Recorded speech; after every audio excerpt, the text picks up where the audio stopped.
የተሸጠው ሰይጣን የመጽሐፉ ርዕስ ነው የማነብላችሁ።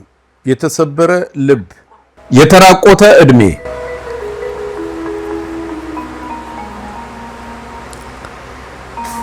አይ ዘንድሮስ ይሄ መስከረም እስኪወጣ እንዴት ነው የሚከረመው አምላኬ አሉ እማሆይ ሰራዊት።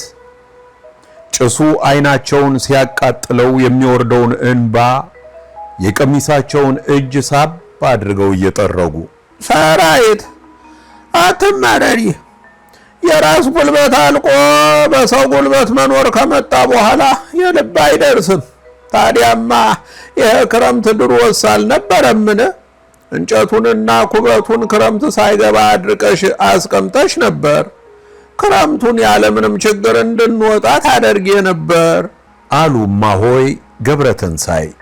ከምድጃው በላይ ርብርብ ተሰርቶለት ከተሰቀለው የጠላ ብቅል ላይ ያሞጨሞጨ አይናቸውን ሰክተው፣ ኧረ ይተውኝ!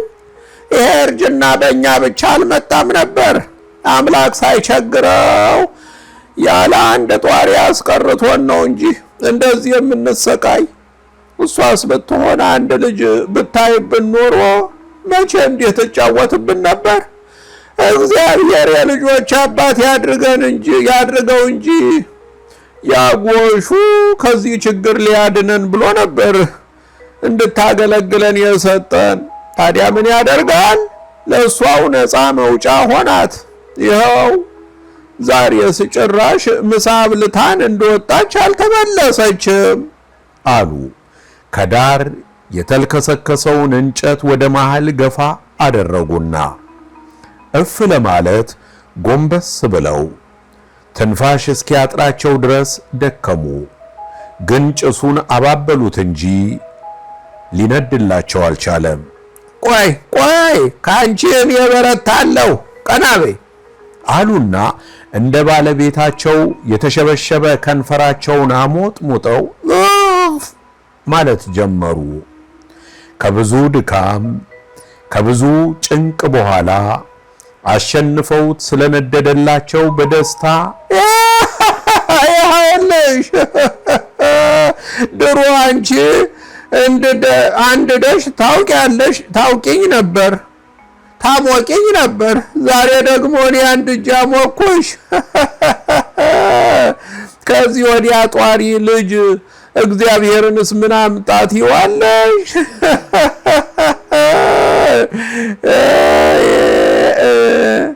መባተኛ መባ አይተኛም መባ አይ መባ አሉ። ጭስ በሚያስለቅሰው ሞጭሟጫ አይናቸው አንዴ የባለቤታቸውን የተጨማደደ ሰልካካ ቀይ ፊታቸውን፣ አንዴ ከቆብ ስር ነጭ ሐር መስሎ የተደፋ ፀጉራቸውን በፍቅር አይን እየተመለከቱ የተራቆተ ዕድሜያቸውን መተሳሰብ በተሞላበት ቀልድ ሊሸፍኑት እየሞከሩ፣ አይ የእርሶ ነገር እንዲያው አንድ ቀን አይከፋው፣ ይልቁስ ፊቶ በጥላሸትና በአመድ ብልሽት ብሏል። ያለ አባቶ እሳት ቆስቋሽ ሆነው አሉ። ከምድጃው በላይ በጭቃ መቀመጫ ተሰርቶላት በምታበራው ኩራዝ ብርሃን በእሳቱ ነበልባል ከተጨማደደው የቀይዳማ ፊታቸው ላይ አመድና ጥላት ስላዩ ቀን ለመቀመጫ ማታ ደግሞ ለመኝታ ከሚጠቀሙበት መደብ ላይ የተቀመጠውን መቀነታቸውን ሊሰጧቸው ከመሬት ላይ ዘርፈፍ ያለ ቀሚሳቸውን ሰብሰብ አድርገው ሲነሱ ጉልበታቸው እየተንቀጠቀጠ፣ አይ ዛሬስ ተቀምጬ ስለዋልኩ ነው መሰለኝ ጭራሽ ባሰብኝ ተናግረው ሳይጨርሱ ስንቄ አስባበት ሳይሆን ከጓደኛዋ ቤት በአጋጣሚ የተገኘችውን ትንሽ የደረቅ እንጨት በእቅፏ ይዛ ከጭራሮ የተሰራችውን በር ገፋ አድርጋ ገብታ ከምድጃው ላይ ቁጭ አለች። የታመሸሽ የሚል ጥያቄ ሳይቀርብላት ጤፉን በጭንቅ ታማ ተሰብስበን አፋፏን ስናይ ነው ያመሸነው። የምትተርፍ አይመስለኝም። አይደሃ መቼ ይሆን የሚያልፍልን አለችና አንገቷን ደፋ አደረገች። የማናት ጤፉት አሉ አባ ገብረተንሳይ። ጤፉት ያቺ የኔ ጓደኛ ቤቷ ከላይኛው ሰፈር ነው። እዚህ እንኳን የመጣችው አንድ ቀን ብቻ ስለሆነ አታስታውሷት ይሆናል። አሁን ከሆነ ጸጉሬን የምትሰራኝ እሷው ነች። መተዳደሪያዋም ይኸው ነው። እዚህ ሀገር ከመጣች ገና 5 ወሯ ነው አለች። ድንቡሽቡሽ ያለች የልጅነት ፊቷን ለማሳዘን ከፍተኛ ጥረት እያደረገች ልጄን እንዲያው ምን አገኛት አሉ እማሆይ በስንቄ የተከፋ ፊታቸውን በልጅቷ መታመም ለማስመሰል እየተጣጣሩ እኔ እንጃ እንግዲህ አድባሯ ባትቀበላት ይሆናል። አሁን እኮ ከባዶ ቤት ዘግቻችሁ ብዬ ነው የመጣሁት እንጂ በጣም ደክማለች። ጭሱ እንዳያስቸግራችሁ ይችን የደረቀች እንጨት ከመንደር አመጣው አለች። ትንሽ የደረቀ እንጨት እሳቱ ላይ ጨምራ እራት ለማቅረብ ወደ ሌማቱ እየሄደች እንጀራ በመሶብ አቀረበችላቸውና ወጥ ለማውጣት ወደ ጓዳ ስትሄድ ድስቱ ባዶ ነው። ድንግጥ አለችና ውይ እማሆይ ወጡ ምሳ ላይ አልቆ ኖሯል አለች። ኧረ ልጄ እኔ ምን አውቃለሁ ያቀረብሽው አንቺ አሉ ስልችት ባለ አነጋገር። እኔማ ያለው ነበር የመሰለኝ። ታዲያ ትንሽ ሽሮ ልስራ አለችና ምንም መልስ ሳትጠብቅ ድስቱን እሳቱ ላይ ጥዳ ውሃ ለማምጣት ወደ ጓዳ ስትሄድ መቼም ሊመሽብኝ ነው እያለች ስታጉረመርም ስለሰሙ ግድ የለም ተይው፣ በርበሬ ካለ በሱ ስጭኝ አሉ አባ ሆይ ገብረተንሳይ።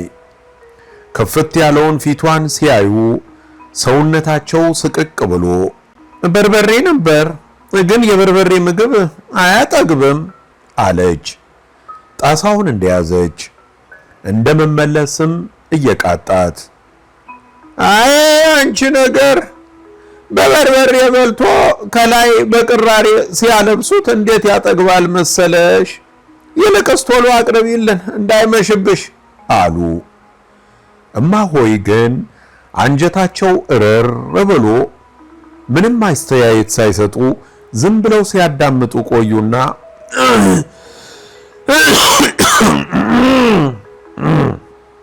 አሉ። ስንቄም በጊዜ መሄድ የመቻሉን ሁኔታ ደስ እያላት የማሆይ ሁኔታ ደግሞ ሲያሰቃያት ሊያስቃት እየሞከረ ሰረቅ አድርጋ አይታቸው ምላሷን ብቅ አድርጋ አስገባችና ፊት አባ ሆይ ባቀረቡት ሐሳብ መሰረት ራት ለማዘጋጀት ተመለሰች። በርበሬው ላይ ትንሽ ጨው ጨምራ በቅራሬ በጠበጠችውና ካቀረበችላቸው በኋላ ለሐምሌ አቦ ጠምቃው ከነበረው ጠላ በሁለት ሽክና ሰጠቻቸው። አባ ሆይ ገብረተንሳይ በመጀመሪያ ቆርሰው ለባለቤታቸው ሰጡ።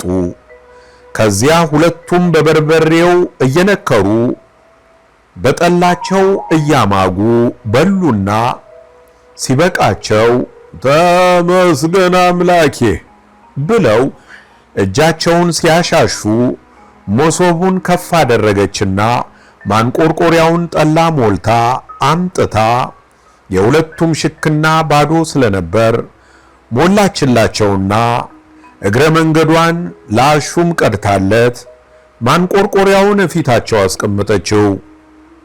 በሉ እንግዲህ ሳይመሽብኝ ልሂድ። ራት ሳትበይ ነው የምትሄጂው? አሉ አባ ሆይ ገብረተንሳይ። አልበላም ልቤ ስቅል ብሏል አለች። በር ከደረሰች በኋላ እሳቱ ውስጥ እንጨት ለመጨመር እየተመለሰች፣ እንጨቱ ደረቅ ስለሆነ ምንም አያስቸግራችሁም፣ ትንሽ ሙቁና ተኙ፣ እንደተቀመጣችሁ እንዳያንቀላፋችሁ፣ ደህና ካደረች በጠዋት እመጣለሁ ብላ በሩን ከውጭ በማሰሪያው ገመድ ሳብ አድርጋ ዘግታው ስትሄድ እማሆይ ትንሽ በአይነ ህሊናቸው በትዝብት ከተከተሏት በኋላ ከእጅሽ አገኘው፣ እንደኛ ጉልበትሽ አልቆ በሰው ጉልበት ኗሪ አድርግሽ፣ ሆ ዛሬስ ጭራሽ እዛው ውላ ደግሞ ላዳር እንደ ሕፃን ልጅ ሸንግላን ትሂድ። ዝም በይ ሰራዊት፣ ይቺ ጊዜ በማንም ያለች እሳት ነችና ከኃጢአት ተጠበቁ ሲሉ መምሬ ተክለ ሃይማኖት አልሰማሽም? ታዲያ ጊዜ ቢባል እንዲህ ነው። ሁሉም እኮ በልኩ ሲሆን ነው የሚያምር። ቀኑን ሙሉ እዛው ውላ እንደገና አሁን ደግሞ ጓደኛዬ ታመመች ብላ አመካኝታ ትሂድ አሉ። የባሰውን የባላቸው ንግግር አናዷቸው። ባክሽ ሰናይት አትበሳጪ፣ የባሰውን ደግሞ እሷን ካጣን እንዴት እንሆናለን? ከሷ ጋር ተጣልተን ሌላስ ቢሰጠን እንደገና ፀሐይ ማሟሸቱ እኮ ችግር ይፈጥርብናል ብዬ ነው አሉ።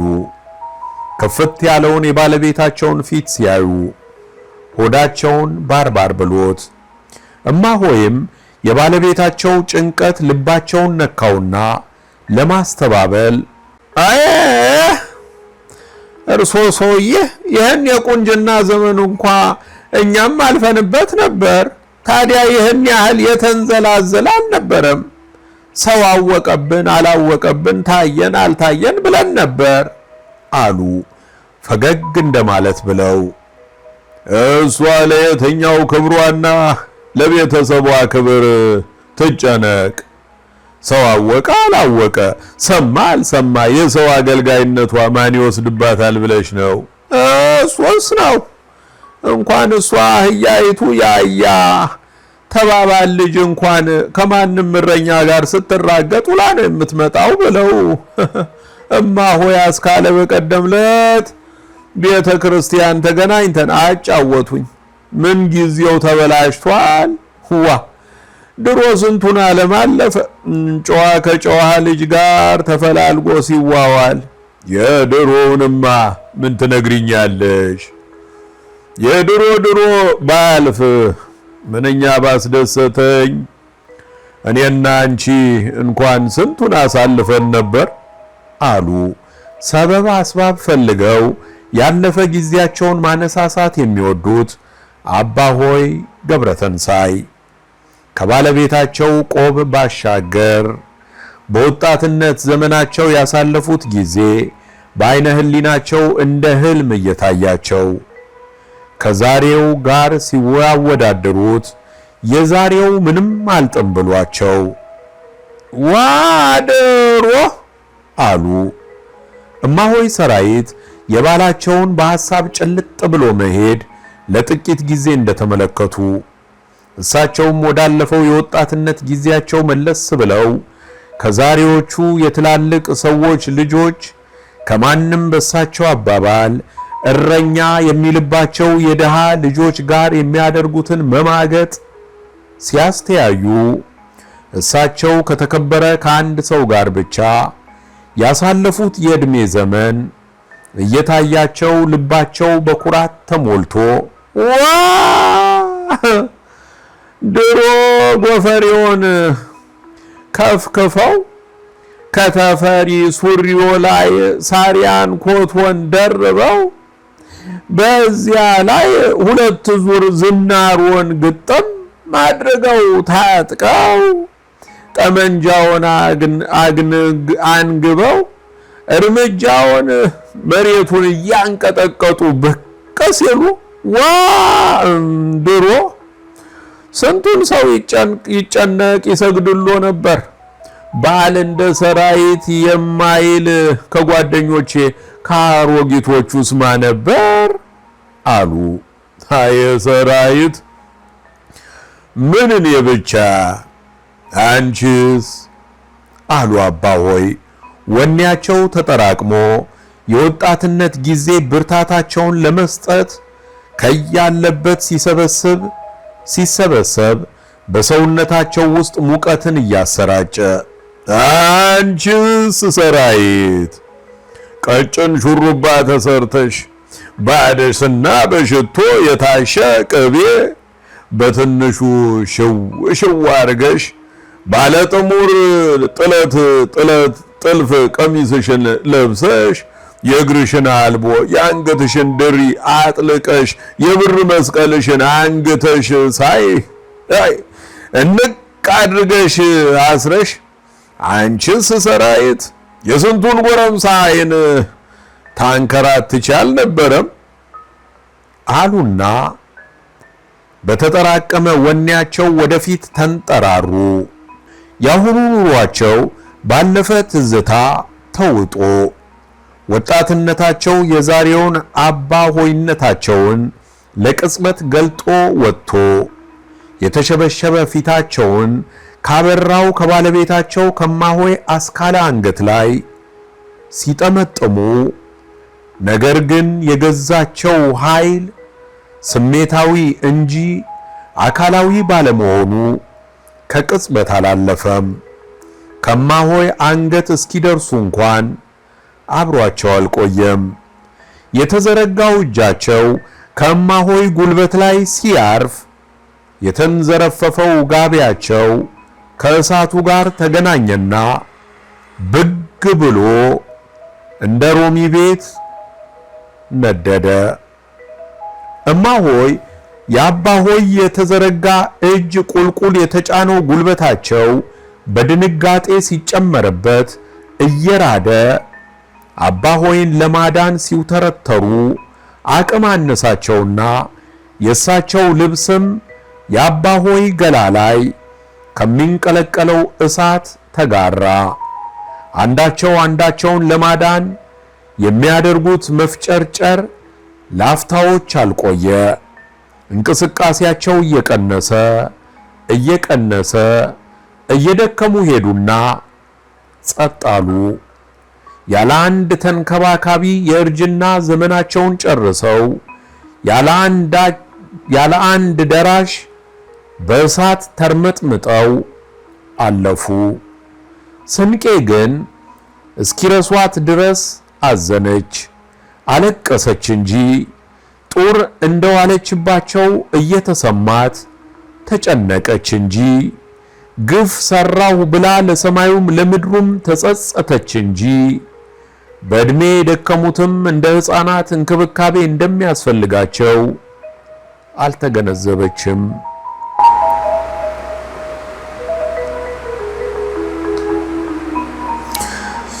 ያነበብኩላችሁ የተሸጠው ሰይጣን ከሚለው መጽሐፍ ላይ በሶስተኛ ረድፍ የተቀመጠውን የተራቆተ እድሜ በየዝና ወርቁ የተጻፈውን ጽሑፍ ነው። አልቋል።